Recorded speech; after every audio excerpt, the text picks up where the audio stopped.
अपनी बात रखिए, अपना प्रस्ताव रखिए, लोगों को समझाओ। 1 लाख से भी ऊपर वोट, अगर सिर्फ 30,000 इसकी तरफ आ गई ना लोग, हमारे मान्यवर काशीराम साहब हर घर से 100 रुपया 50 रुपया लेते थे, लेकिन जब विधायक या संसद खड़ा करके देते थे ना, लाखों का सीडीएफ देते थे, हर घर में पुलिस ऑफिसर बनाते थे, हर घर में इंस्पेक्टर बनाते थे, हर घर में नौजवान को नेता बनाते थे। आपको कब मौका मिलेगा?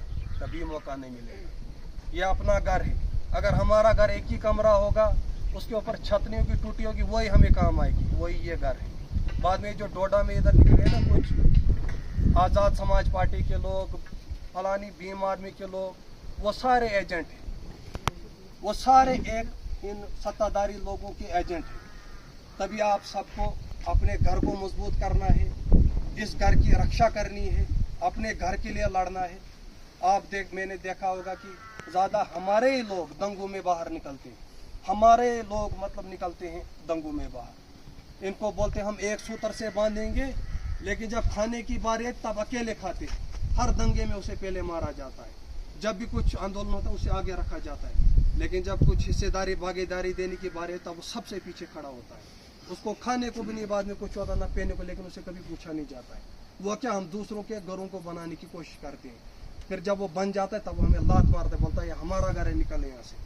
तभी अपने घर को अगर आप मजबूत बनाओगे ना, पहले 1 कमरा, 2 कमरा, 3 कमरा, 4 कमरा, जब एक छत पूरा बन जाएगा फिर दूसरा बनाओगे, तीसरा बनाओगे, वही आपको काम आएगा।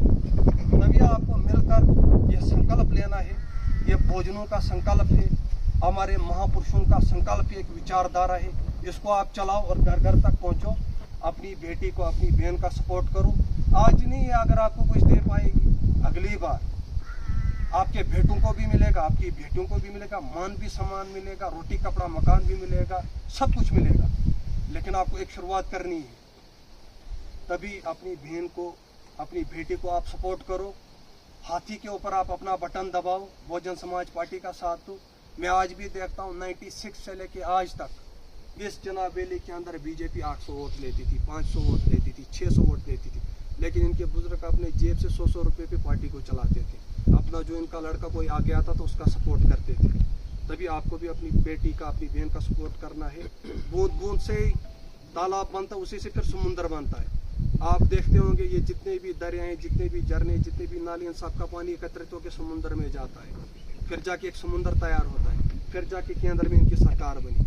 तभी एक संकल्प बनाओ, एक संकल्प लो, अपनी सोच को बदलो, अपने मन का रवैया बदलो। एक मौका अपनी बेटी को, अपनी बहन को दे दो, आप बहुजन समाज पार्टी का साथ दो, क्योंकि हमारे मान्यवर काशीराम साहब ने पूरे मुल्क के अंदर इस पार्टी को बनाया है। पूरे मुल्क के अंदर आज संगठन है, वो जो काम कर रहे हैं संगठन, उन्हीं से हमारा वजूद है, उन्हीं से हमारा अस्तित्व है। आपने देखा होगा इन्होंने राज्य सरकारों के ऊपर अब जिम्मेवारी दे दी। आप देखो कौन गरीब है, किसको क्या आवश्यकता है, किसको रिजर्वेशन का जरूरत है, किसको क्या है, किसको क्या नहीं है। रिजर्वेशन जो है ना, ये हमारा मान सम्मान है, ये गरीबी मिटाने के लिए रिजर्वेशन नहीं है। रिजर्वेशन इसलिए ताकि एक गरीब का बेटा भी एक अमीर के बेटे के सामने सीना ठोक के खड़ा रह सके। ये है आरक्षण, यही है आरक्षण, इसी की लड़ाई है। लड़ाई किसकी होती है? हमारे गुरु ने मंदिर मस्जिद की लड़ाई नहीं लड़ी, उन्होंने रोटी कपड़ा मकान मान सम्मान की लड़ाई लड़ी। ये सिर्फ मंदिरों, इनके पास कोई इश्यू नहीं रहता, कोई मुद्दा नहीं रहता, कुछ नहीं रहता, बाद में ला देते हैं मंदिर को बीच में, जाति को बीच में, इसको बीच में, उसको बीच में। ये हर एक, क्योंकि असमर्थ हो जाते हैं हर एक गरीब तक, हर एक शिशु तक रोटी कपड़ा मकान पहुंचाने को, बाद में ला देते हैं इशू बीच में कि हाँ जी उधर पे फलाना हमारा आदमी मारा गया। आप मुझे बताओ, मंदिरों की तिजोरियों की चाबी इनके पास, प्रोजेक्टों की चाबी इनके पास, राजपाट की चाबी इनके पास, हमारे पास क्या है? ये बोलते हैं एक सूत्र से हम सबको बांध देंगे, हम सबको एक साथ चलाते हैं। हमारे पास रखा क्या है?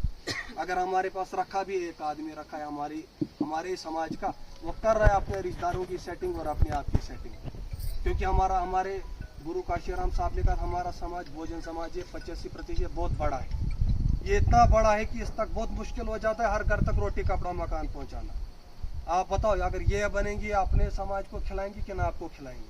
जब तक आपको खिलाने बैठेंगे इनका समाज अपना भूखा मर जाएगा, अपने समाज को क्या खिलाएंगे? तभी हमारे समाज में एक दलाल, एक गद्दारे पैदा कर देते हैं।